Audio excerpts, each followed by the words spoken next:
The ticker is going. Hello. Hello. What's up, guys? We are back talking nonsense live. As we love to do.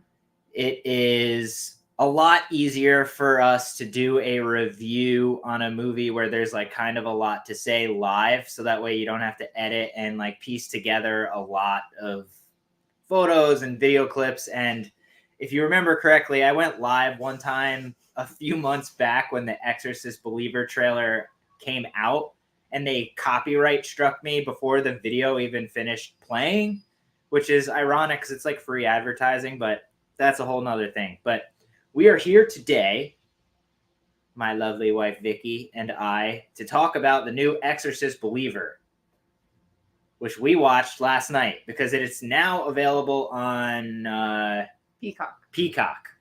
And we had no desire to go see this movie in the theater because we kind of knew we weren't going to like it to begin with. So we went in with low expectations, which is normally the key with movies to us almost liking them a little bit more.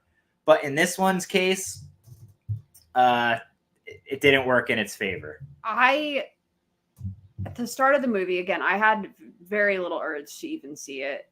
After hearing so many negative reviews of it, I had low to no hope for it as it is. But as it went on and on through the beginning, I was like, this isn't that bad. Well, we'll get into that. My dreams were dashed. That's my point. All right, 1 second, guys. I gotta pull this stuff up. Don't mind us. We're still learning how all this stuff works. But also, if you could do us a favor and click the like button, it helps out the channel a lot and gets more eyes and puts us into this like stupid, however the algorithm works and all that. Now, with the Exorcist Believer, what is so beyond me is it's directed by David Gordon Green, written by him and Danny McBride, who are fresh off the new Halloween trilogy, which was divisive amongst fans and critics, like to say the least. So for them to like just willy-nilly be like, hey, you guys want to direct the Exorcist movie? How much does that make sense to even you? It doesn't have to, because there's money. Yeah. And when studios are throwing boatloads of money at you, you are going to say yes and sign on to it because you, at the end, don't care about the final product. Or maybe, for all we know, he thinks it was good. But I mean, even it was a Blumhouse movie, which, as we all know, a Blumhouse movie. Yeah, like their movies are like mediocre at best. It's like all they do is shovel this like meh, okay. There's not even really diamonds in the rough with this company. Like no, there's none that are spectacular. Like 90-10, and that's being kind. 90% chance it's gonna suck. Also, but that's just me. What I was getting at is like, so Blumhouse and like Universal had to have seen like, wow, the fans are like super divided on these Halloween movies.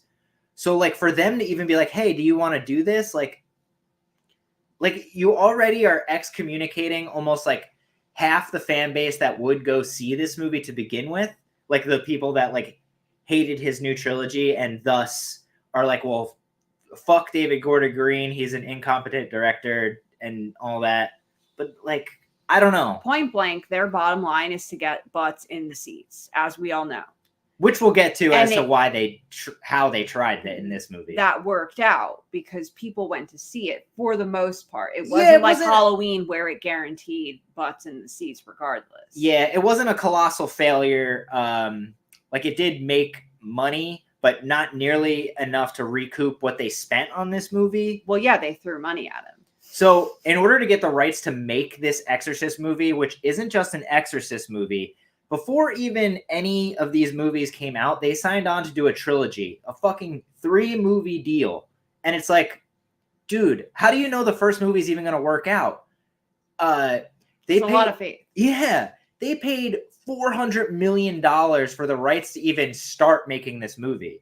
So I'll take it. But it's like, That's not including like the budgets that they need to make the movie, you know, like they just paid $400 million. Like, hey, we want to use the Exorcist name and like the IP, the intellectual properties, like within like Reagan and, you know, Linda Blair and Ellen Burstyn and all that. We want to be able to use that. So they paid $400 million, not even knowing if this movie is going to be good or if anyone's going to show up to see it, which not many people did. And the word of mouth about this movie was just so negative and bad that like, if I had any inkling of going to see it, which I had a slight inkling, I wanted to see it, very slight. But as soon as word of mouth started getting out that this movie sucked, I was like, well, I'll just wait for it to hit streaming, which it did finally. So we did finally see it. But that brings up a whole nother thing is like The Exorcist, okay?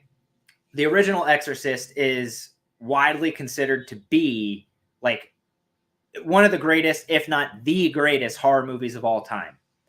And any exorcism possession movie is almost like grasping at straws, trying to just recreate what they did like over 50 years ago.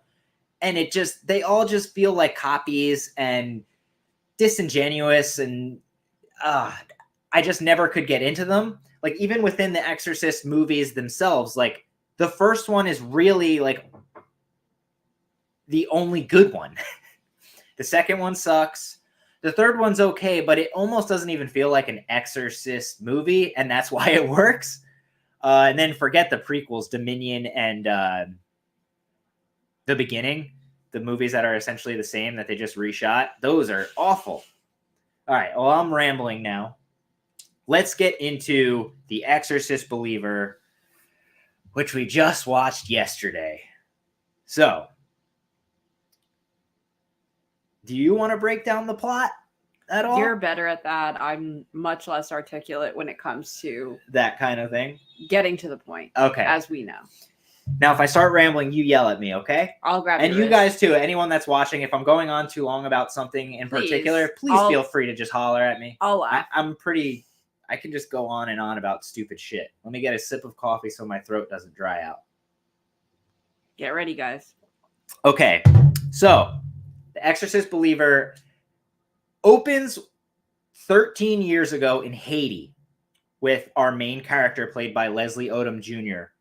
And he and his wife are in Haiti shooting photographs. I guess like they're on a little vacation or something. And his wife is very, very pregnant, like about to pop pregnant. She's walking around in different markets and ends up getting blessed by priestess. A priestess, a religious-esque thing, like very, like voodoo, would you even say? I don't know the direct terminology, so I won't even attempt. Yeah, so forgive our ignorance here. She just gets the baby blessed. Yes.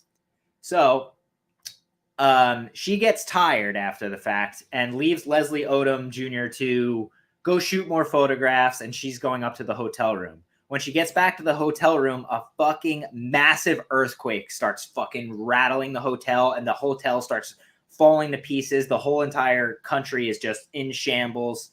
And Leslie Odom Jr. suddenly starts running back to the hotel to try and save her or see what's going on. And he finds her like trapped on the stairwell, and she's not looking good. To get to the point, yeah, she ends up in the hospital, and the doctor breaks down to him. It's your wife or the baby. Yeah, only one of them's going to survive. Yeah, and we don't hear.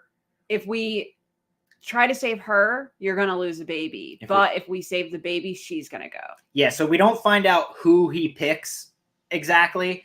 But, I mean, given, like, from the poster art and, like, the trailers and all that, you know he obviously, like, the daughter is the one who lives. So his wife passes away. Fast forward 13 years later, it's his daughter who is getting ready for school, and he's about to drop her off at school, and they meet up with, right outside school, she meets up with her friend.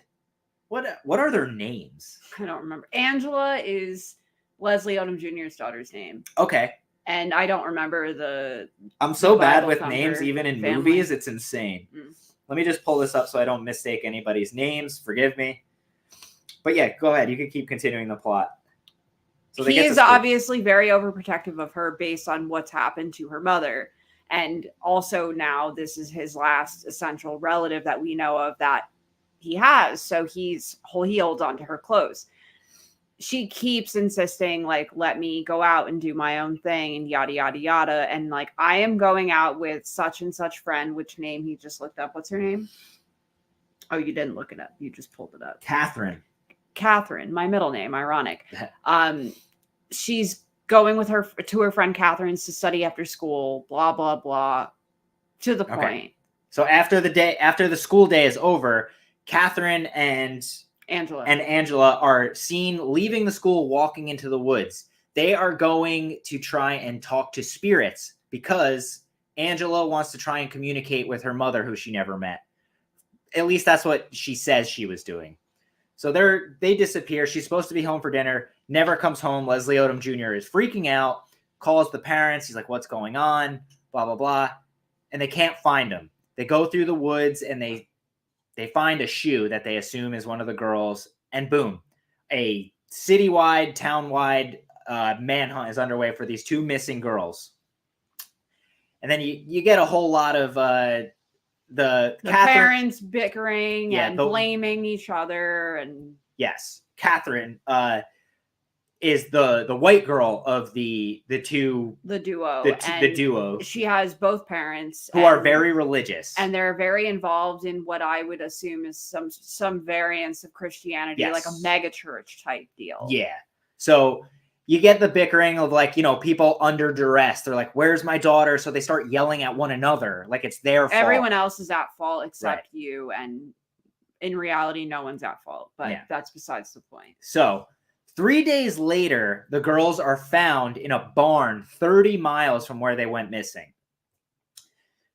They have no idea what happened. They're confused. They think it's been hours. Their feet are destroyed because they don't remember, but apparently they walked this whole way barefoot through the woods on God knows what. And like, they're just like covered in scratches and weird shit. And the doctors have no idea like what's wrong. They're just like, maybe they suffered like brain trauma or something. So, things go on. Everyone's happy, hunky dory. They're like, oh my God, the girls are back. Thank God. And there's a lot of weird instances that begin happening. So Leslie Odom is like brushing his teeth, and the daughter's like, what did you say? And like is turning the lights on and off. And it's just like, a deer in headlights, like type of shit.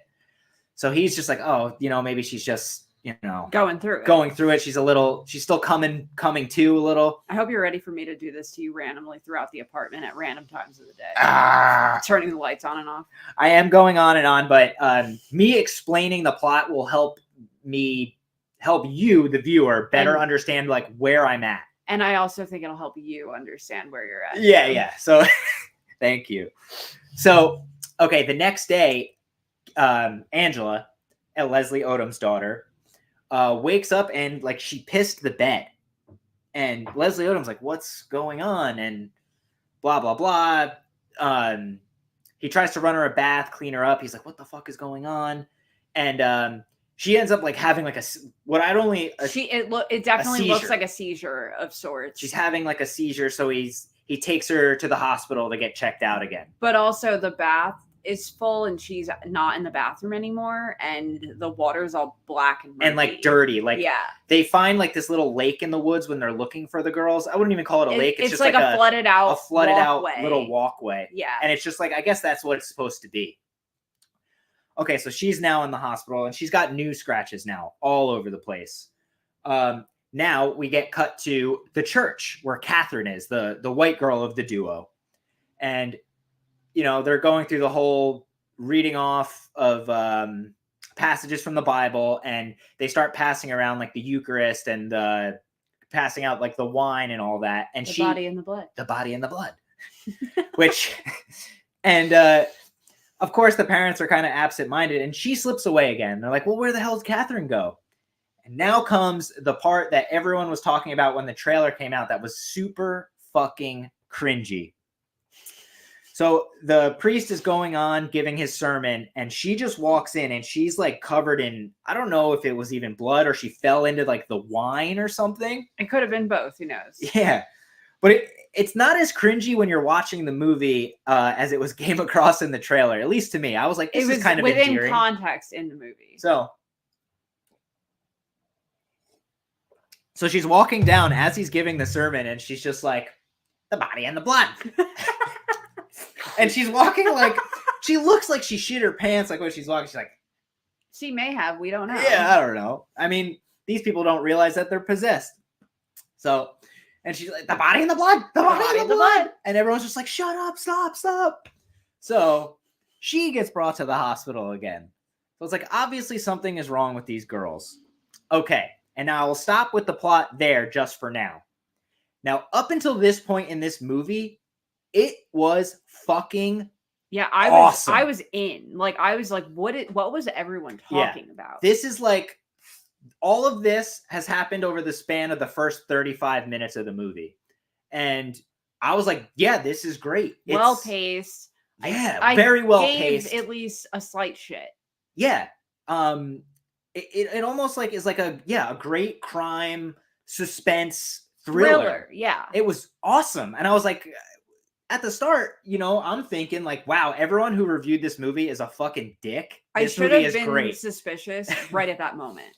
It's like when you have a good few days in a row where nothing really goes wrong and you're like, what's going on here? I should have had that, but I was tired. I had worked yesterday morning. I'll just blame that. So my guard was down. Right. Yeah. So our guards were down at this point. This movie was great to us. Yeah. And then until that point. Okay. And now this is where the whole movie takes a shit. And I'm not joking when I say like the whole tone of the movie changes. The pace of the movie changes.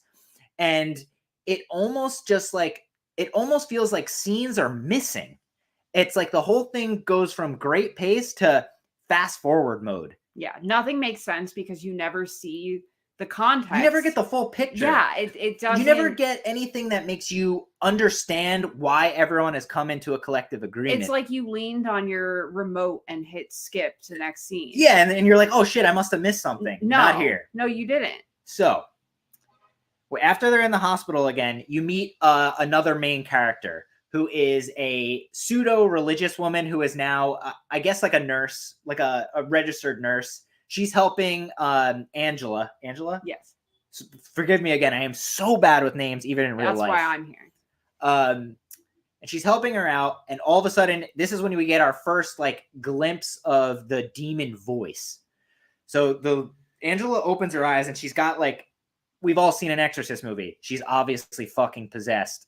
So she's looking at her and she says something about her name when she used to be in the church and about how she aborted a baby when she was going to join like the nunnery and shit like that, which she had never told any living soul ever before. So right away, this woman, her nurse, knows, okay, this ain't just like some like brain trauma. She is fucking demonically possessed.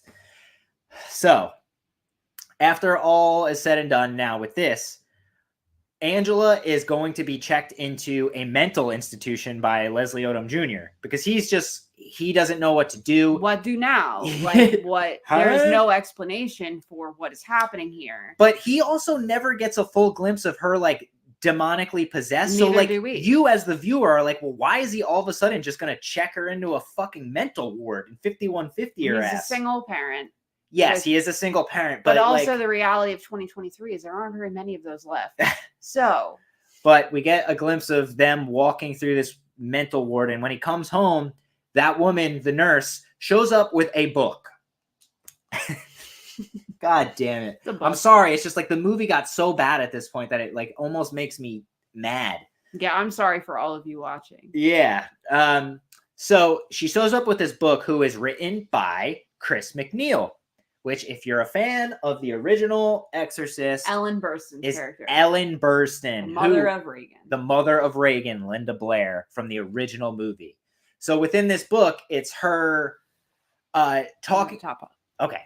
You want to bring the pot over and top me off too? I'm doing it over the sink. Okay. I don't want to spill on anything. Don't mind her. She's refilling our coffees.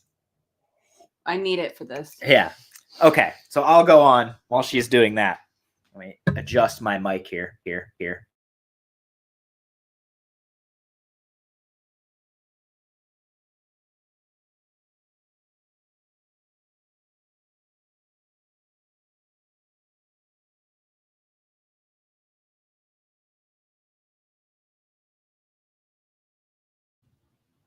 Hello, hello, hello, hello, hello. Sorry, guys, my mic is disconnected for some reason. I will adjust. Hello, hello. Okay, it's there. Sorry, guys. I moved it and it screwed everything up. So, within this book, written by Chris McNeil, it is detailing how to deal with a child who is demonically possessed, and and talks about her tales of like traveling the world, giving talks to these people about what to do, and like, I get it, you're a non-believer, so here's what to do, and all this nonsense within this book. But this woman hands the book to Leslie Odom Jr. and he's like, oh, I don't believe this religious bullshit, this hokey nonsense.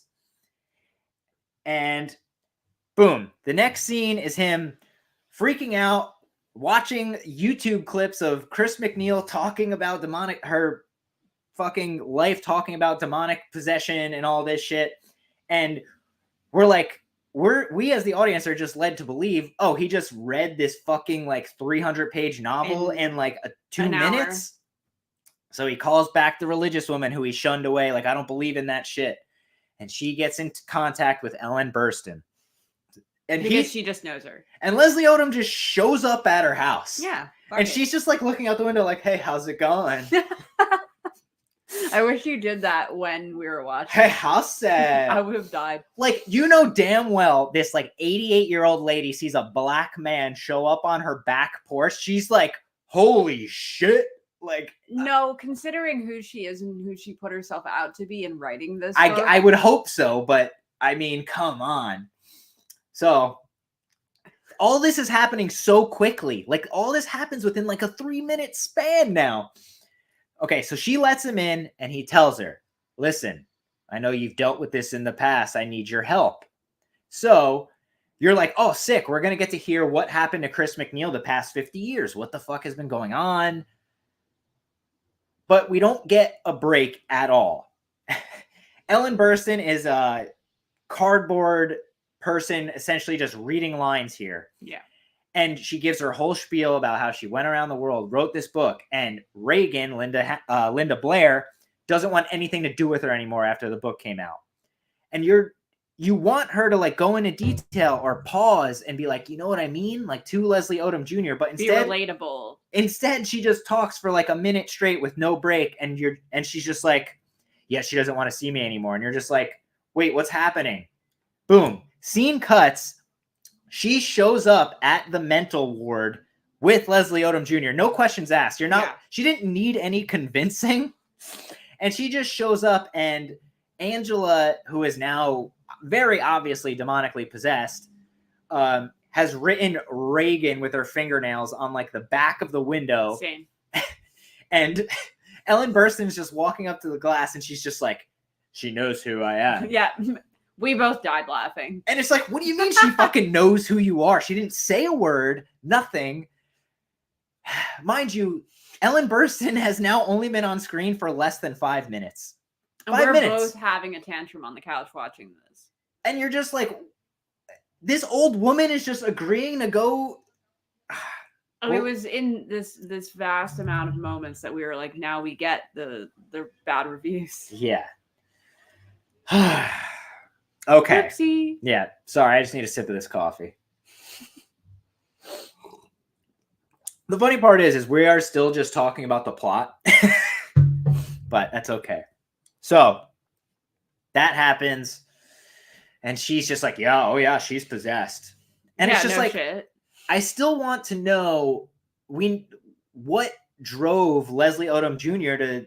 to think she was possessed so quickly. We don't get a scene of her possessed at all until this very moment. But that's the thing too, is that you just have to assume that a lot of things were happening off camera that you weren't. But we don't get to see it. But it's a movie. We're supposed to see it. It's not like a documentary or MTV's True Life where it's like, oh yeah, their addiction was really bad and they're like looking for pennies on the ground. It's like it's almost like those old. It's almost like those grindhouse movies that you'd watch, like, or even the Quentin and Robert Rodriguez movie where it's like those things come up where it's like real missing, scene missing. Like, it feels like this. Ellen Burstyn is here for 5 minutes and she's already like, oh yeah, she's possessed. She knows who Reagan is. She knows who I am. And it's like, what the fuck do you mean? Okay. So. Reel it in. Yes. So now she's visited Angela. Now Leslie Odom Jr. takes her over to the very Christian girl's house to go see her because her parents have decided instead of like leaving her in any hospital, they have like straps on her bed. Yeah, it's totally fine and legal. And they get there and right away, fucking Ellen Burstyn runs up the stairs and she's just like, you know who I am. And it's like, how? But the girl's like, are you looking for Reagan? Are you looking for Reagan? And you're just like, what the fuck? And how does this demon know who the fuck Reagan is? It's like the demons like can see into your soul and see your past and all this shit, which is fine. But Ellen Burstyn just like willy-nilly walks up here alone. Everyone else is downstairs scared of their own daughter. And she starts talking to the demon. And we finally get a full-on scene of the demon like doing the whole demon speak like, fuck you. Rah, rah, rah, rah. You know, like you're a slut. That kind of shit that you expect from these movies. And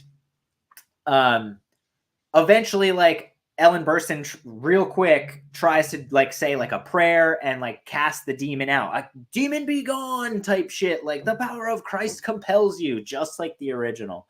But with no conviction, you know, because she's an old woman, like probably just reading the lines, taking the paycheck, but she's like, yes, demon be gone. It's like this 88-year-old woman saying this to this child. I vote to leave her alone. Yeah, like it's definitely not her fault. No, she's 88 years old. Let her be. And it's just like, her life. So the demon is like gets thrust into the corner of the room, and you're like, holy shit, did Ellen Burstyn just show up to this movie, legacy sequel character to the rescue? No, the demon jumps up with a fucking crucifix. Spoiler alert, by the way. Mega spoiler alert. You already have spoiled a lot of this movie. Okay, yes. The demon jumps up with the crucifix, I guess in an ode to the original, you know, it definitely let Jesus fuck you kind of pandering thing. Yeah, and stabs out Ellen Burstyn eyes. Ellen Burstyn has not been on the screen for 10 minutes, and she's blind now. Shows up and gets her eyes stabbed out. They brought this old woman back from the original movie to be incapacitated within 10 minutes. It's like everyone's complaints of all these new movies doing this is they bring these characters back to kill them off or to just like maim them in a way as a means of being like, hey, look who's coming into this movie. Like, sit your ass in the seat. You're excited, aren't you? But it's like, that is done and over with, and now Ellen Burstyn is blind. She's not dead. She's just blind. You can remove her whole section from this movie, and it would not have any bearing on whether or not this movie is better or worse. You could remove it, and it's just like, you wouldn't notice. It was literally just a pandering tactic. Exactly. And it was blatantly obvious. It was painful. Yeah. If anything, like, you know, like, I get it. I get excited to see these old characters come back, too, because I grew up watching all these movies. But it gets to a point where it's like, this woman showed up for 8 fucking minutes, and everything is moving so quickly that you don't give a fuck that she's even there yet. Yeah. And also, before I, like, stray too far from the subject, when she is speed reading essentially what she's been up to for 50 years, she says Linda Blair, Reagan, wants nothing to do with her. She hasn't seen Ellen Burstyn in 50 years. She's like excommunicated her. So all she wanted to do was see Reagan one more time. She doesn't know if she's alive or dead. Well, now she's fucking blind. Yeah. so she won't ever see her again, at least not physically. Yeah. So she gets wheeled out in an ambulance. So she's not dead. We see that. And we're like, okay, what could possibly happen now? They've incapacitated a character from the original movie. And we finally get like a scene of Leslie Odom Jr. driving, and we finally hear Tubular Bells. The movie is like an hour, 10 minutes in, and we finally get to hear an inkling of the famous theme song. And I won't lie, when I first heard it, I was like, ooh. I was like excited. And then you threw a fit over how mad you were that it took that long. Yeah. like, and I get it. I wouldn't want them to almost like pepper it in throughout the whole movie. It would make it less special by doing that. But like, it's like, damn, you're just like poking it in there, and I was just like frustrated that it took so long to hear it. But okay, so now here comes another moment that feels like there's a scene fucking missing. So out of nowhere, we get like a scene of this priest, I guess, and he's in like he is a priest. Yeah, but like he's in like the diocese, like a room where like the priests are gathering with like the bishops and all that. They have to get permission from like the Rome. From Rome, I guess, Yeah. to do an exorcism. Yeah. And the nurse is with him, telling him like, listen, I'm telling you, I told this little, this little girl said to me demonically some shit I never told no one. Like, she's fucking possessed. Yeah. But they won't grant this priest permission to do it. So next scene is them bolting 2 chairs to the floor of Leslie Odom Jr.'s house. And he is gathering all these people he's met along the way. We get this woman who's into what I would only assume is like Haitian ritual. We already went over this. She's like a priestess. A priestess type. Yeah, she's at least somewhat practicing. Just like the woman from the beginning who blessed his wife who died. She's painting stuff on the floor around the chairs. It's essentially a gathering of like different religions, different belief systems. So like we get the Haitian priestess is there. We get the Catherine's church, mega church pastor or reverend, whatever he is. We also get the registered nurse who got the blessing from the pastor or priest to go and do this. So it's almost like they're pulling all their resources together to pull the demons out of these girls. But all this is happening, and we never once see a scene of anyone agreeing that the girls are possessed. Yeah, they just magically all float to this same location. And they're all just like, yep, here we go. We're ripping. Everyone's getting along now. We gotta save We're ripping the fucking demons out of these girls. It's the equivalent of Evil Dies Tonight. Oh. And it's like, but there's never a scene where they're having a conversation like, our little girls are possessed. The only people who have acknowledged that they're possessed is this nurse and the priest and Ellen Burstyn. Everyone else is just like, these girls are just sick in the head. They're fucked up. We never get a scene where they're possessed together. We never get like a monologue where they're just like hollering at like just the dad or just the mom, like doing demonic speak. So it's like a whole scene is missing here where it's like they are coming together to agree, like, we're going to exorcise these girls. But anyway, that's just one of the main problems with this movie is like, there's no explanation. And we're just like thrust into this scene where it's like the girls are bolted down to these chairs, tied up to like EKG machines. And all of a sudden these priests are just saying fucking like Bible verses at them. Like, get a demon, be gone. And it's like, what the fuck is going on here, man? If you would like to continue any more of this portion. You spoiled like half the movie. Well, I mean, you're clicking something that says the Exorcist Believer review. I hope you're not watching this without expecting it. But anyway. Yeah. Point blank, they all get together. The priest being denied the okay of performing an exorcism was correct. He shouldn't have been involved. I don't like speaking too close to anything. You can spoil all you want. Yeah, I know. Okay. So they're saying all their religious shit at these girls, and we're finally getting some demon speak, like, God played a trick on you type of shit. And their hearts start beating in sync. They're like almost one. They start like sweating, and their pulse rate is going up, and like their veins are pulsing, and they just finally look fully possessed. You know, like the little girl Catherine gets a little upside down cross, like all of a sudden just appears on her forehead for some reason. And what we learn here is only the demons speak, and he says, he's given the choice like Leslie Odom is in the very beginning of this movie. Pick It's one. only one of these little girls is going to survive, and you have to choose. Yeah. So naturally, more people being present on Catherine's side in terms of her family being there, yada, yada, yada. You'd think, yeah. You would think that they would win, but instead, But Leslie... hold on. Okay, yeah. Jumping too far ahead before I can explain a little bit more. Well, just like the movie did. Yeah. I'm fast forwarding just like the movie. The body and the blood. Body and the blood. I feel like I'm talking about. I'm cringing. Actually, I could watch it as a comedy now that I'm thinking. Now that you've seen it too. Yeah. So, something we also learn here is that, yes, Angela lived 13 years ago. Like, so we're led to believe that he chose her, the baby, to live and not his wife. Plot the twist. Demon comes forth and says, like, he chose his wife to live and didn't want the baby. And didn't want the baby to live. So the Demon's like, you don't want me. And you're just like, oh shit, that's like a cool reveal, right? Yeah. I guess. I thought it was. I thought it was very interesting and also like an extra hard slap in the face, Leslie Odom Jr.'s character. Yeah. Because now she's rubbing your face in it. Yes. So they're still taunting, doing all this religious shit, and then all of a sudden the priest finally shows up and he's like, I'm here to save the fucking day. No, he's not.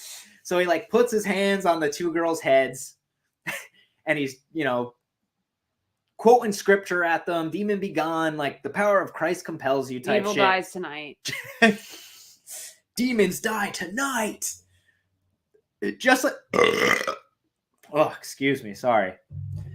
So just what you expect from a fucking Exorcist movie, right? All right.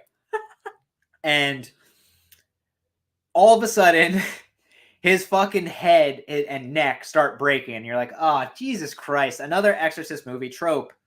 His head spins completely 180 degrees around and his neck is broken and the priest is dead.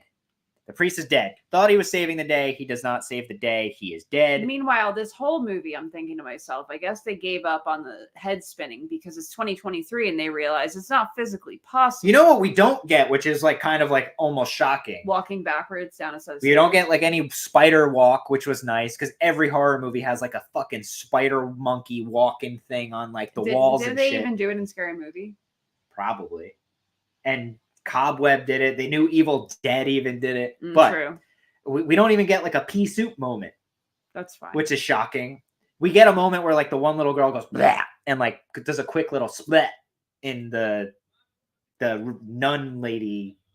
nurse lady's face or whatever. But that's it. So, okay. Now comes the powerful finale. So, the priest is dead. Clearly dead. His neck is completely spun around. And the girls start levitating and shit. And we start getting like visions of them like being like held in this little hell. It's the upside down of The Exorcist. Yeah, they're in hell. And they're like, there's demons like grabbing at them. And we get like quick glimpses of this like really cool looking demon, but like never like fully. And it was cool looking. I wanted to see it. So, no, I'm glad we didn't. Here's the main spoiler.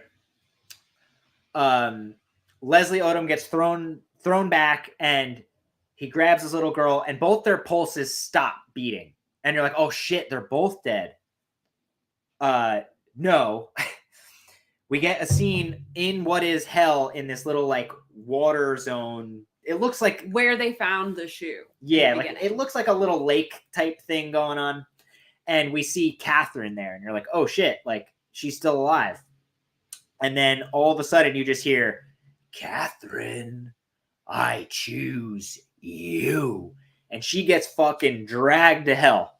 The little white girl religious family she is dead. She is gone. And then all of a sudden, Angela's pulse starts back up and she is alive in Leslie Odom Jr.'s arms. And you're just like, holy shit, like they killed off a little girl. That's pretty gnarly. But like, you don't give a shit. Also, I'd like to point out you skipped over a part. No, it's fine. It's not really relevant. A not important part? It's kind of important, but not really, because at this point, even I was just like, would you just fucking end it already? Yeah. At the movie? Angela actually had a pulse before Catherine, but then her pulse went away and Catherine comes and it's just like, oh shit. And yeah, that's it. And then it switches back and Catherine ends up going to hell. So whatever. Yeah. So point blank. Everything from there on starts going on hunky-dory, like nothing happened, you know, like we get a shot of Leslie Odom Jr. dropping the daughter off at school again, and she's looking at Catherine's empty desk, and you're like, oh, like life goes on sort of thing, you know? And it's like over a monologue from the nurse who is essentially saying like, you know, like we get it, like life is hard. You just have to like believe in good. Like as a group, you have to collectively agree in good to battle evil. And that's like the overarching theme of this whole movie. That's going to be my takeaway for this entire year, I think. We just finished watching Twin Peaks straight through again, and I channel Dale Cooper every day. So then we get the moment I think everyone kind of knew was coming. We get a final shot of Ellen Burstyn in the hospital with her eyes fucking with like glasses on. She's blind. Yeah, she has those like eye bandages that don't touch the eyes. And yada, yada. we hear Mom, and boom, you get a quick shot of fucking Linda Blair showing up being like, hey Mom, like I love you. And you're like, really? Like it's unnecessary is all I'm saying. Like it's cool to see them together and having a moment. Blah blah blah. But like it does nothing to the story whatsoever. It's just like kind of like, hey, look who's here. It's Linda Blair. Hey Mom, heard the demon got you. And then credits roll, and that's it. And I left it playing just in case, because with the new movies, you never know with the credit scenes. But I left it playing long enough to see Chris Nelson's name. Yeah, Christopher Nelson, who did all the special effects on and makeup and makeup on all the old Halloweens and the Fear Street movies. We really enjoy his like podcast he does with Sean Clark. So anytime he does something, we're always like, hell yeah. Yeah, support Chris Nelson all the way. Now, let's get into why exactly we didn't like this movie. I already said my part. The beginning was really well paced. I was at least somewhat invested. I gave even half of a shit.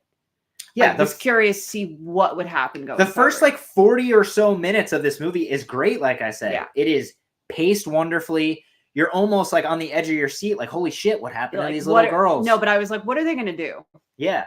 And then they did it. And then when they find the girls and everything seems fast forward and shit's missing. Like, you don't get any explanation. The only character who gets any kind of like character development or any kind of buildup as to why you should like him is Leslie Odom Jr. Yeah, which is fine. I really enjoyed his He did a great job. This is to no fault of like the actors or actresses.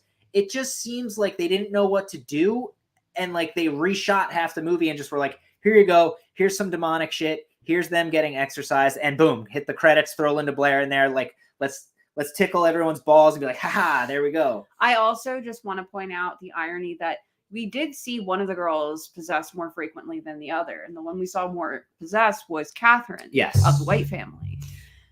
We didn't see Angela very much. The focus was pulled more on her father, who's already struggling as a single parent, raising his daughter who's suddenly fucking possessed after disappearing for 3 days. Yeah. But now all the possession focuses on Catherine of the other family. Where the fuck are her parents throughout this entire movie?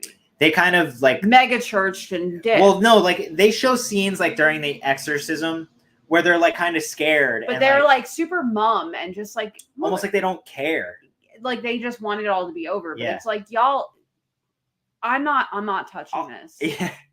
In a public forum sense, but yeah, it's like I just continuously have said, it's like shit is missing. Yes, that like I said, stuff happens, and you're like, how the hell did we get here? The movie felt like you like sat on your remote accidentally and fast forward through like a whole scene, or skipped a scene, to the next one, and you were like, what the hell? And like I don't get me wrong, like I might have went into this not thinking it was going to be good, but like I 100% went in thinking it was going to suck.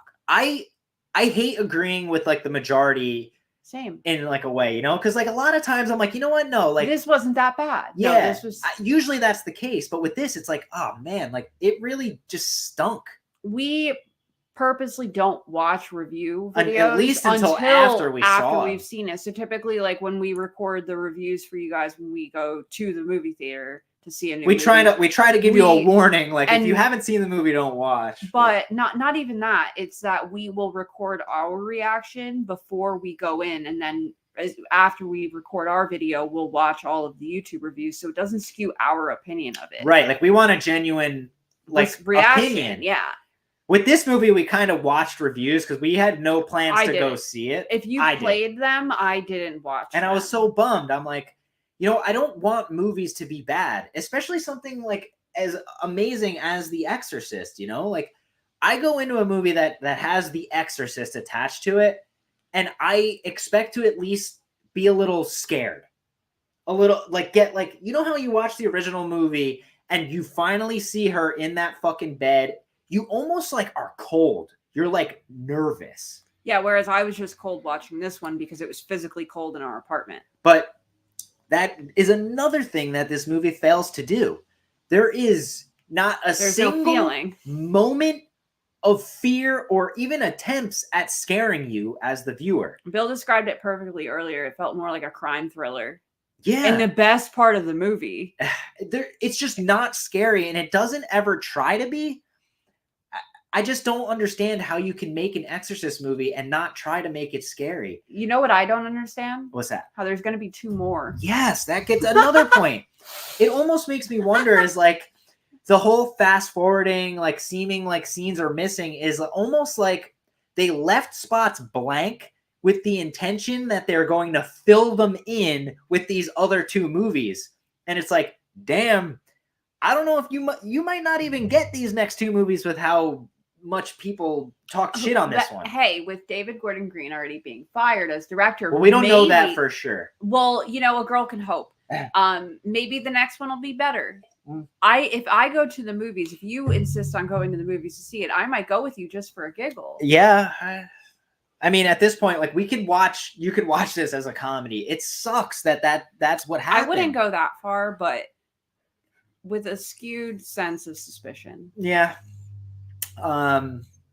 Which is my general demeanor on a daily basis anyway, so. I'm trying to think if there's anything else I wanted to bring up regarding this movie. But what score did you give it on your Letterboxd? I don't even know if I asked you. I think I just outright told you. Like a 1? No, I didn't go that low because I did enjoy the beginning. I enjoyed the beginning too, but I wish. Oh, there it is. I gave it a 2. I was gonna give it a 2.5, depending on the ending.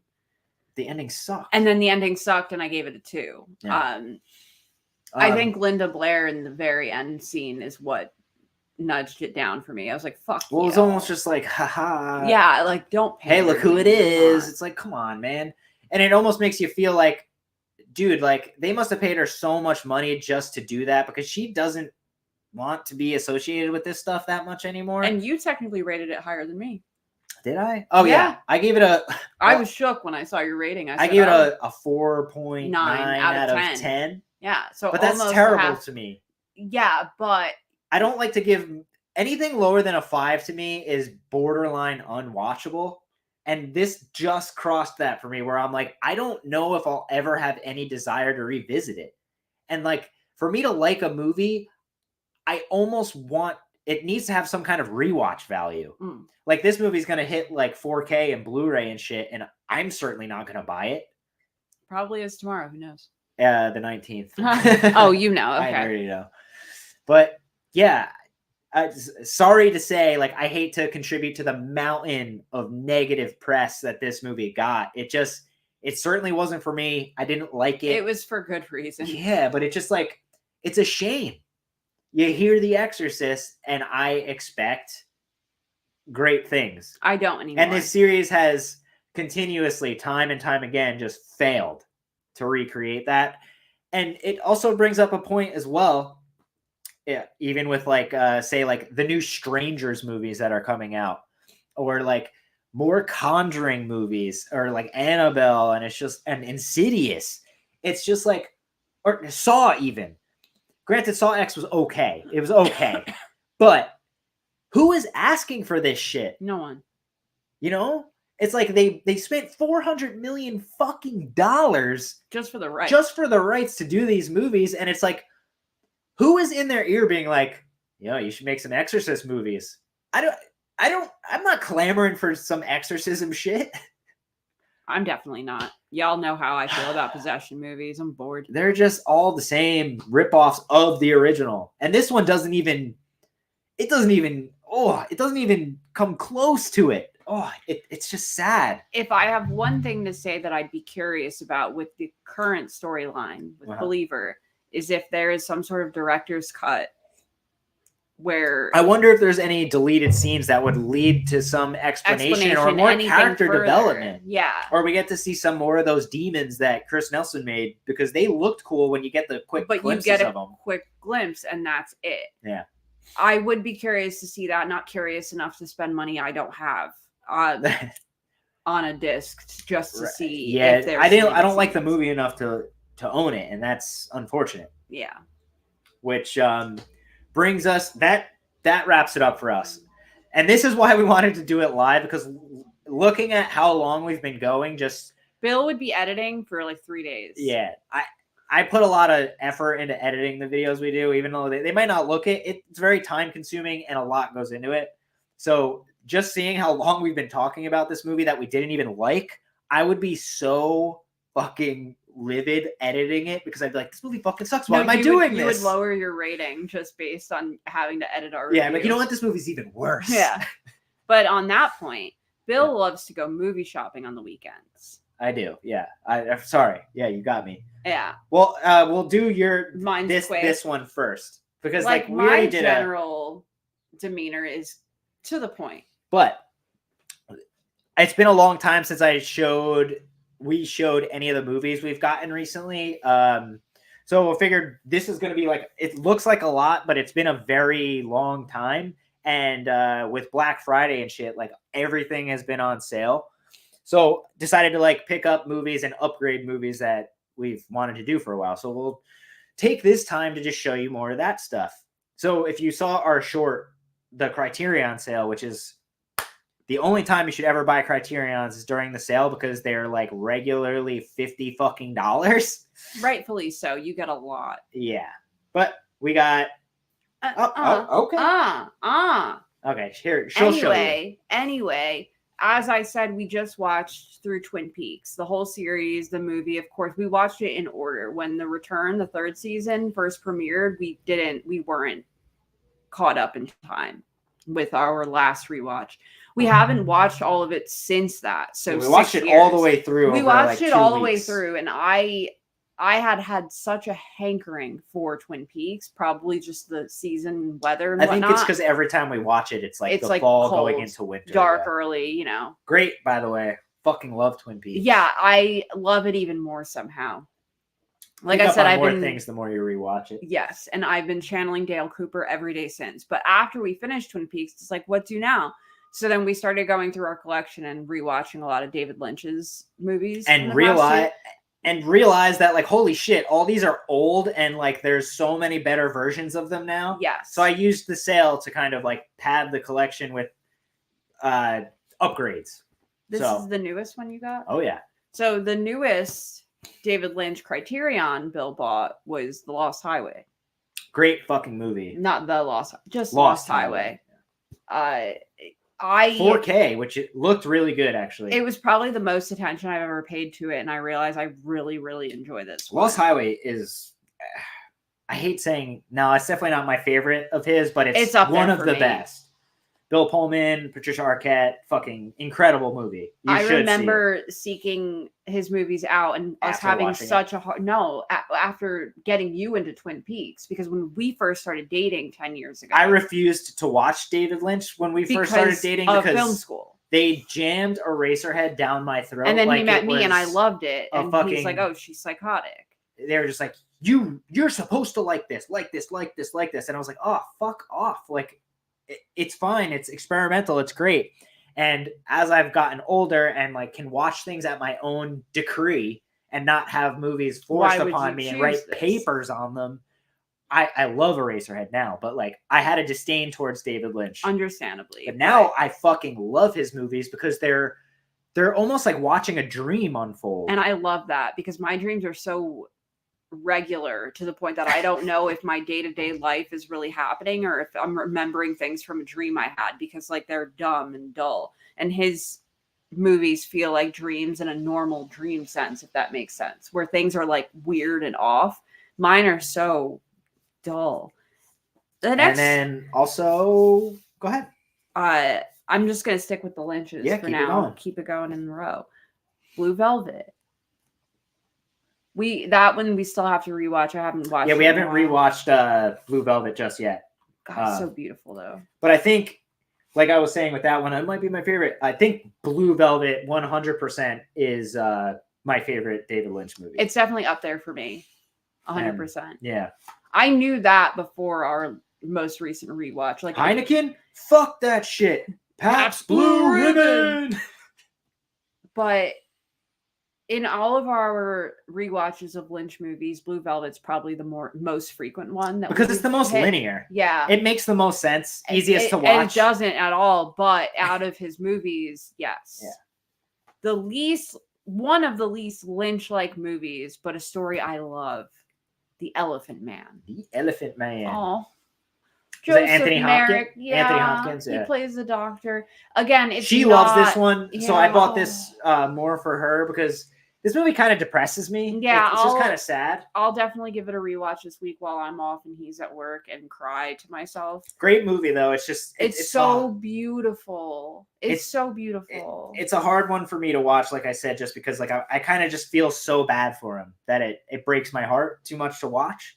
But great fucking movie, man. I have so many. You have to at least see it, you know. I have so many screen caps from that movie saved on my Instagram, but I don't post them because they're so sad, and I know other people will get worried. And and I got Videodrome.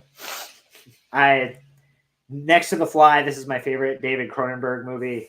I had it on DVD for the longest time, and they came out with the 4K version, and I have to have the best version of movies I love. So, understandably, Videodrome. Long live the new flesh. And the last one I got was The Game.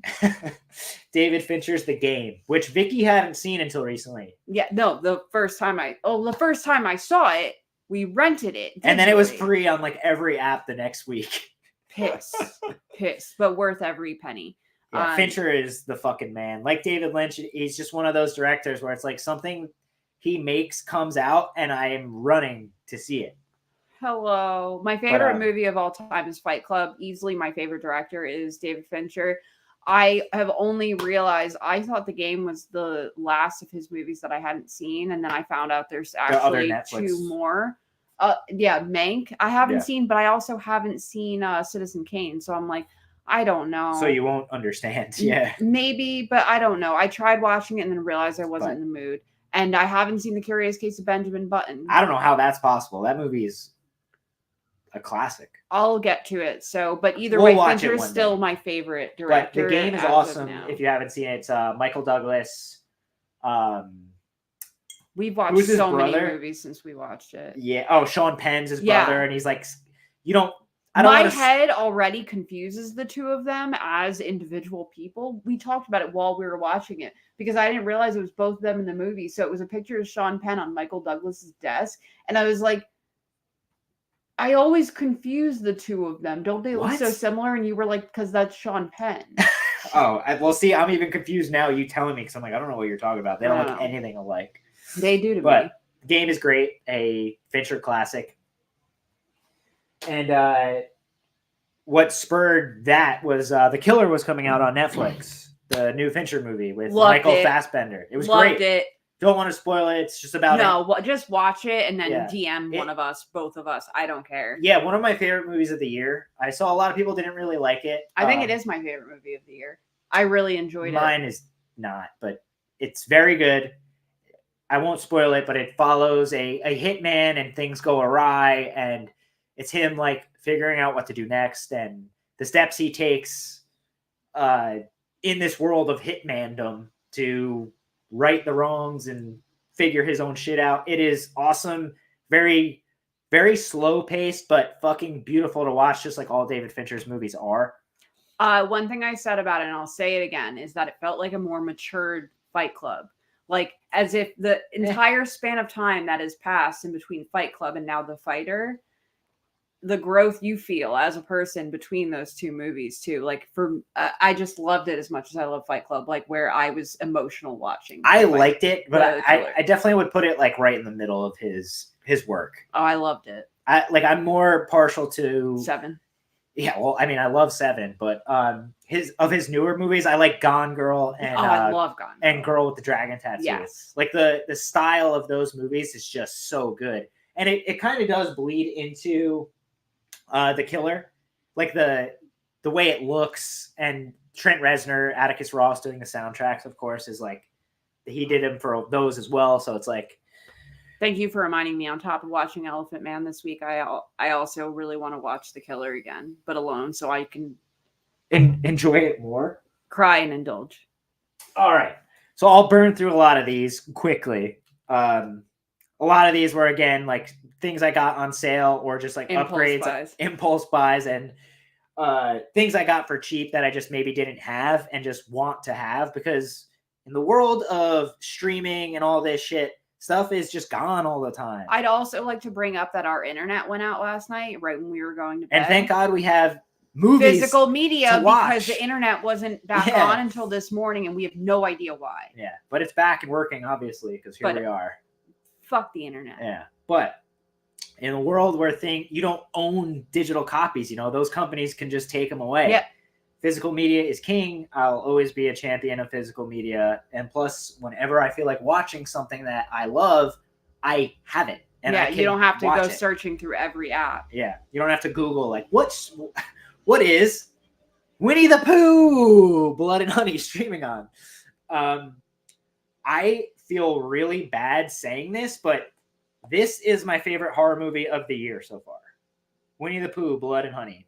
I know a lot of people have said Talk to Me's the best movie of the year. I haven't seen it yet. Yeah, we'll get there. I will see it. I have to see it. I really want to see it, but I can't just buy a movie like that without having seen it. So I'm waiting to see it before I make that decision. I'm sure it's amazing. But for me right now, Winnie the Pooh, Blood and Honey, I had to own it. It's fucking amazing and so much fun. And this is like the Walmart Scream Factory version. I don't care what version. I just wanted to own it. So Winnie the Pooh. I'm scared of you wagging a steel up near my face. And these two were the Best Buy sale. Vacation and Christmas Vacation. 4K. They were, to get a 4K for as cheap as they were selling these. I never owned Vacation except on tape. So it was ripe time to do it. These movies are fucking classics. Welcome to Wally World. We say it every time we go to Walmart. Another one. This finally went down in price. Top Gun and Top Gun Maverick. Top Gun Maverick is incredible. The hype was real on that. It was probably one of the only legacy sequels that has ever been fucking good. So I just wanted to have it, and I love the original Top Gun. The soundtrack is very nostalgic to my youth. He had to fight me to get me to watch Maverick. Because you hate Tom Cruise. I just don't fucking like him. That's fair. I think you'd like the Mission Impossible movies, which I'll get you to watch one day. My review for it on Letterboxd for Maverick was fine. I liked it. Next one. Just rewatched this last night. Natural Born Killers. I had an old DVD of this, and it was just time to upgrade it. This movie makes me feel like I'm on drugs. Yeah, still to this day. The framing is all sideways. There's not my favorite. Different colors, and it is so a product of the people who created it. Like, it like bleeds it. Yeah. Directed by Oliver Stone, fresh off the Doors movie, written by Quentin Tarantino, and it just is that.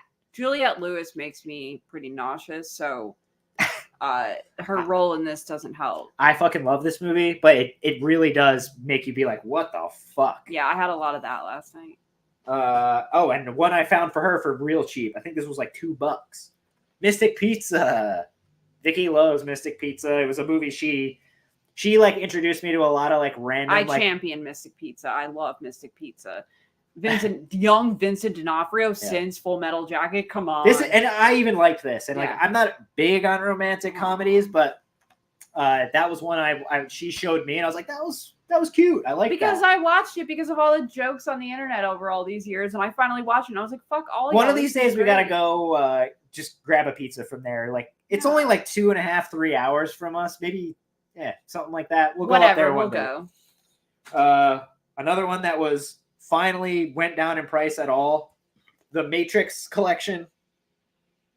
It's all 4 movies. I know only the fucking first one is good. I know. But if I'm going to get them, I want them all. Just so if I ever have the hankering to rewatch the whole thing, I have it. We rewatched the first one recently. Oh, there he is. Oh, hey, Uzi. So, here, let me add this to the stream. So, in regards to Mystic Pizza, Uzi says he's been to Mystic, Connecticut, and that the pizza parlor was meh. Pizza's pizza. Yeah. But thanks, man. Happy you're showing up. But yeah, we rewatched the first one because it's the only one you should really fucking watch. And how much do clothes cost in the Matrix? It looks great in 4 fucking K, man. And I just wanted to have it. I really, really love the first Matrix. And let's see. Let's continue back on. But just to go off, this just furthers the point also that I always like talk about is that I don't just like horror movies. I love movies. Love them all. Like I went to film school. I champion movies, even if they're bad. Especially if they're bad, I love them. Not bad, not on purpose. Movies that are bad on purpose, I like Ghoulies. But I also bought Malignant. This was James Wan, I think, right? Yeah. This came out a couple of years ago, and I had watched it and thought it almost felt like a Giallo movie, but it turns out like this woman's like tumor in the back of her head has been killing people with leather gloves and a knife, just like a Giallo movie. I really liked it, and I never owned it, and I saw it for dumb cheap, so I finally picked it up. And next comes up, Target did like a sale where if you buy like 2 movies, you get one free. I realized I only had these on DVD and tape. So Jackie Brown. Didn't you also miss the sale by a day, or the sale was online only and he paid full price for all 3? Some shit like that. But I had a discount on our Target card. Just bill things. Yeah. But Jackie Brown, probably top 3 Tarantino movies for me. This shit is all time. Great soundtrack, great fucking movie, just awesome. Pam Grier. Yep. And Kill Bill 1 and 2. We rewatched all these because we also have been on like a Quentin Tarantino kick. It was mixed in with the Lynch rewatches. I had all of our movies that we hadn't watched yet from either director pulled out, so we would pick from the stack each night. Yeah. From either stack, I should say. Yeah. I fucking Kill Bill 1 is so good. I like Kill Bill 2, but to me, like, the best part of Kill Bill 2 is when she's fighting Daryl Hannah in the fucking trailer. Yeah. Michael Madsen's trailer, and she blinds her. That shit's gnarly, but Kill Bill 1's all time. So, yeah. I didn't appreciate the Kill Bills until this rewatch because I needed enough time to pass. Well, when you're rewatching, like, a director's, like, collective work and shit, you almost, like, have a greater appreciation. You're damn right, Uzi. It is worth every fucking I feel better. price. Yeah, feel better, dude. It is flu season, so yeah. Make sure you hydrate and drink and eat some fucking soup. So where are we at now? Inception. Oh, God. This is all Bill. Yeah, this is all me. So another Best Buy sale. I only had Inception on DVD, and it's just one of those movies that is going to look incredible on 4K, and it was dirt cheap. So Inception. I'm not a huge Christopher Nolan fan, but Inception is one of the ones I really like. And another movie from, was it this year? Yeah, I think it was. This year or last year, I don't know. This year or late last year, Deadstream. Another exclusive Steelbook fucking dumbass thing. I don't care how the packaging is. I just want the movie, really. But it's cool to see physical media coming from a Shudder movie. Yeah. So Deadstream, it's like about the YouTube guy who goes to a haunted house and he starts getting roasted online live. Well, he got while canceled. He's getting killed. He got canceled beforehand, so it was his way of trying to redeem himself. Yeah, but I really liked Deadstream, and Shudder's original content is kind of hit or miss, but like they got some real good ones. Like I really recommend checking this one out. It's a lot of fun. Yeah, at the very least, you get a giggle. Yeah. And let's see what else. Oh, Jesus Christ. I know. Sorry, it seems like a lot, but all this shit was on sale. It is a lot. I don't spend that much on movies, so like when I get the chance to see things on sale, I always buy them. This was only fucking $5, man. I only had Clockwork Orange on tape and on DVD. Fucking Clockwork Orange, $5. I mean, who hasn't seen Clockwork Orange? I know it's a tough watch for a lot of people, but fucking awesome movie. This and The Shining, and yeah, these are probably my favorite Kubrick movies. I was gonna say that's I think all you really like. Yeah. Let's see what else. Oh yeah, I'll just show these together. So we were on like a big giallo kick, and for the longest time, Vicky didn't really like the giallo movies or the genre at all. And then out of nowhere, what were we watching? New York Ripper. Yeah, that's my jam. So one day I threw on like these old Fulci movies. So if you're familiar with Lucio Fulci, his movie New York Ripper is a notorious tough watch. I love it. It's fucking great. I love it to death too. But I just threw it on one day thinking like Vicky isn't even going to pay attention. But she was like, oh, that was great. That was awesome. And I was like, ooh, I'm going to use this opportunity to start sneaking in giallo movies more and more. And then he didn't have to sneak it anymore. And then she was like, oh, what else can we watch that's like that? So and then we watched like all of them. We watched all the Fulci movies. And I realized as we started getting more into like the Argento giallos, I didn't have like a lot of like the classics, at least not in any like good format where like it looked good to watch. And on Tubi, a lot of them look like shit. And also translation captioning is... Oh, yeah, rough on there. Yeah. But I got Bird with the Crystal Plumage and The Cat of Nine Tails, which are... I had never seen this one until I bought it, and it's amazing. Did we watch it on our anniversary? We did. We watched this on Halloween, yeah. And this one I saw when I was a kid. I had the DVD somewhere, but I guess I sold it. But another classic. I fucking love Argento's giallo movies. Deep Red is definitely my favorite. I know it's like a collective that everyone kind of agrees that Deep Red's the best, and I hate agreeing with the masses, but to me it really is. It's just perfection.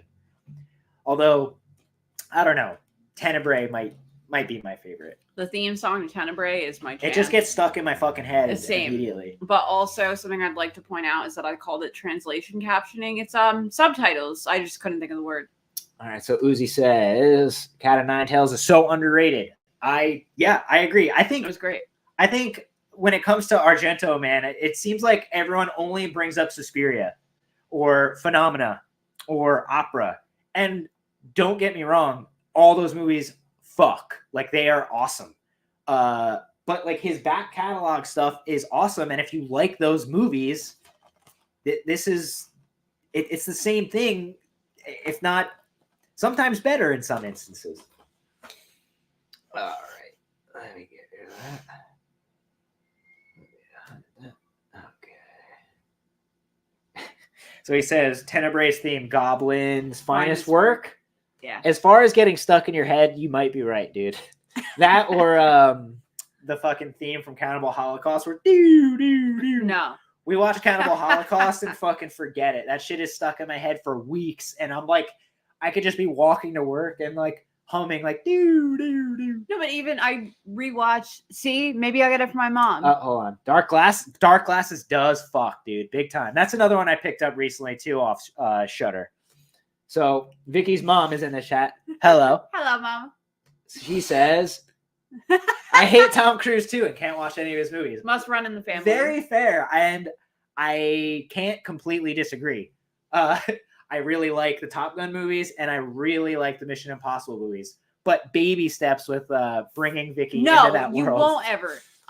For me, I think it breaks down to him in Interview with the Vampire because him after they thought he died and drowned him in the river, and he comes back and he's playing the piano with the fucking flowing curtain because he's just gross. Yeah, then in my adolescence, him jumping on Oprah's couch, I mean, all the crazy Scientology shit is enough to he was make just me cringe and despise him. But like, I already had ill will towards him because I tried. the vampire. We had this conversation earlier about like trying to like separate people's like artists from the art or whatever, and I just don't like him. In some instances, it's really hard, and for the longest time, I was in agreement with both of you. But I do really like some of his movies. All right, and these I had already had on Blu-ray, but I had heard Blade Runner on 4K was one of the best. And after rewatching it, I have to fucking agree. This shit is incredible. And something no one, and it was on sale. Had to do it. But the Blu-ray didn't come with like any extras. Dude, there's 4 discs in here. Like a whole documentary, like on 2 different DVDs and shit. If I would have known that, I would have paid full price for this. I didn't know. So I was happy I waited and got it on sale. Yeah, you got it on sale, so shut up. But when I opened it, I was like, oh, fuck, yeah. So because I upgraded that one, I also had to upgrade 2049, which is what we were talking about, legacy sequels, Top Gun Maverick. This is another one to me that, like, one of the very few that hits the mark and is actually good. It's just a little long. It's long in the tooth. Yeah, but fucking great movie. Yeah, it's fine. Yeah. I don't enjoy it as much as the original, but... All right. Bill and Ted. Oh, yeah. This one was on sale. I realized I didn't own the third Bill and Ted movie. Not that it was all that great, but Bill and Ted's Excellent Adventure is one of my favorite movies of all time. And I realized I only had it on like a shitty old DVD. I didn't pick up that like Scream Factory or Shout Factory like cool collection they did a few years ago. So it's all 3 Bill and Ted movies, which, I mean, if you're my age or anywhere near it, these movies are fucking all time. And I have to own the third one, even though I didn't particularly love it. So yeah. I also have a Bill and Ted tattoo. So like, it only makes sense. Like, why the fuck haven't I upgraded this movie? And this one, which I haven't even opened yet, and I'm scared to open it because I know Best Buy is stopping selling physical media soon. But I fucking love Big Lebowski. So I just quoted it at work to the chef yesterday. I have a giant Big Lebowski. Calmer than you are. I have a giant Big Lebowski skateboard.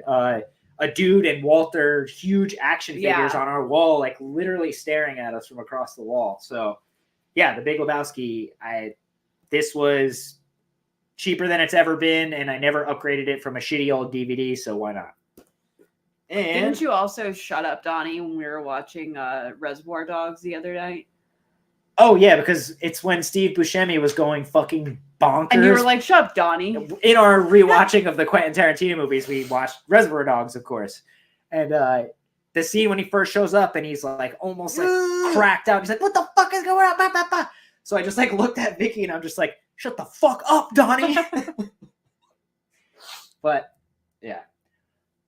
So Uzi, Bogus Journey is your favorite. Okay, Station. And I tend to agree with you, Uzi. Tom Cruise is like 5'4" and wants to pretend he's 7 feet. Yeah, no, he thinks he is. He's convinced he is. And the last of our pickups, one of my favorite comedies of all time, Animal House. This was like $7, and all I had is this tape. So it was like, how come I never upgraded this? It's like, not until this year did I finally realize, looking at all this shit I have, that I was like, man, like I don't need to rewind these tapes anymore. Why don't I buy something new and shiny? But yeah, at our wedding, at any wedding, no, but at our wedding, the DJ played the song. I left the room. I guess I like went to the bathroom or something, and I came back in, and everyone was on the floor, and I was like, "What the fuck is happening?" Everyone was doing the worm, as they call it. Yep. And I was, what? And then I was like, oh, when I realized what song was playing. Yeah, I fucking love Animal House, man. It's one of those movies I've always liked because my uncle loves it, and it kind of like rubbed off on me, much like Friday the 13th 6 was like, he always was like, you gotta watch this one. And it like, he had like a really big influence on like things I held dear. And Animal House definitely still to this day, like, can I buy 10,000 marbles, please? It's like, it's so stupid that it's awesome, you know? John Landis does not make bad movies at all, but like, dude, that whole scenario with the Twilight Zone movie, Yikes. Yeah. I didn't know like fully. Well, let me just pull this up while I talk about it. But so Uzi says John Landis doesn't make bad movies. I agree. His movies are fucking fantastic. But with what was his name? The actor who died in the Twilight Zone movie. Escaping me right now. I forgot the word subtitles, so excuse me, sir, and rest in peace. But like in the filming of the flashback in the Twilight Zone movie, when the helicopter killed killed the famous actor and the young kid who was just on set for one day, and like John Landis, like he really didn't like. Nothing really came of it, and not that I think he should go to jail or anything like that, but like he almost like never fully answered to that. You have to understand the time. Yeah, I guess it was kind of. You don't take that into consideration very often when you compare now to then. Yeah, it's just like I guess now Vic Morrow. Thank you, Uzi. Names are so bad with me, but Vic Morrow, rest in peace. And it just kind of I didn't know that for the longest time, and I always loved the Twilight Zone movie, and I always loved Animal House and fucking American Werewolf. It's just fully hearing exactly what happened in that scenario. Like I was like, gah.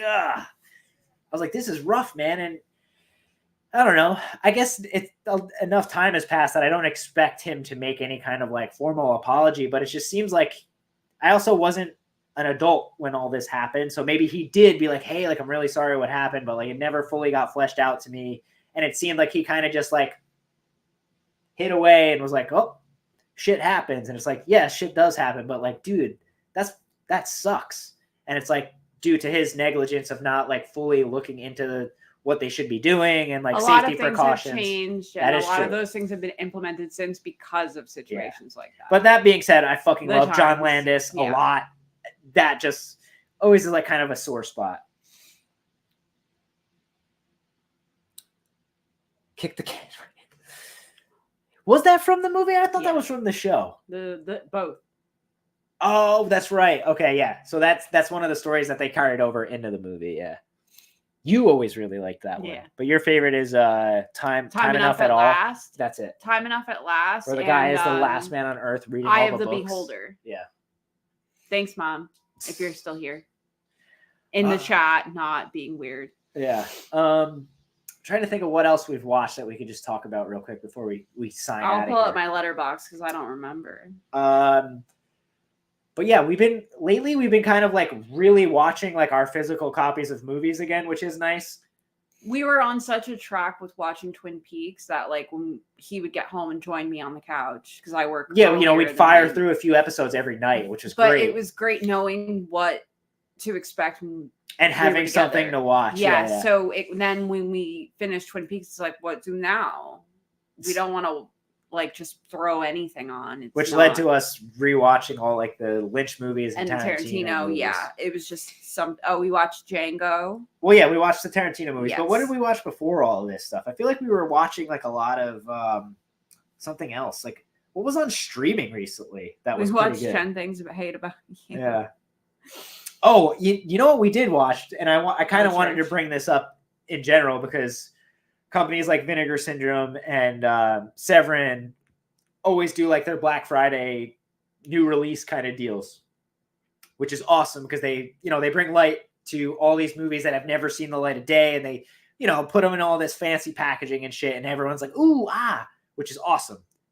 But I do really want to see Fatal Games. I have never seen that movie, and it's from years, like a slasher movie from like I think 83, and it sounds right up my alley, a killer killing people doing sports with a javelin and shit, but haven't seen it. Might order that one. But we rewatched The Church, or watched The Church for the first time, I should say, which is technically like a very light Demons 3. I hated it. My review of it, I gave it a 2.5 out of 5 because it's watchable, but my review was not a strong one. And why I bring up The Church is Severin is releasing it for like $45, and I almost blind bought it because I'm like, I'm gonna love this movie. No. But I saw it was on Tubi, and I'm like, let me check this shit out first. I had never seen it. Asia Argento was in it. I was like, this is probably sick. And I watched it and I was like so disappointed and I couldn't believe it. And I was like, damn, I almost dropped like fucking almost like $55 on this fucking movie and I would have been so pissed. But that's just part of being a collector, I guess. I have a lot. Well, you watch a lot more movies during the day, like when I'm at work and you have like a couple of days off during the week that I don't. Yeah. But that's okay. We don't need to. If y'all are curious, because I try to watch 1 to 2 movies per day that I'm off when he's at work.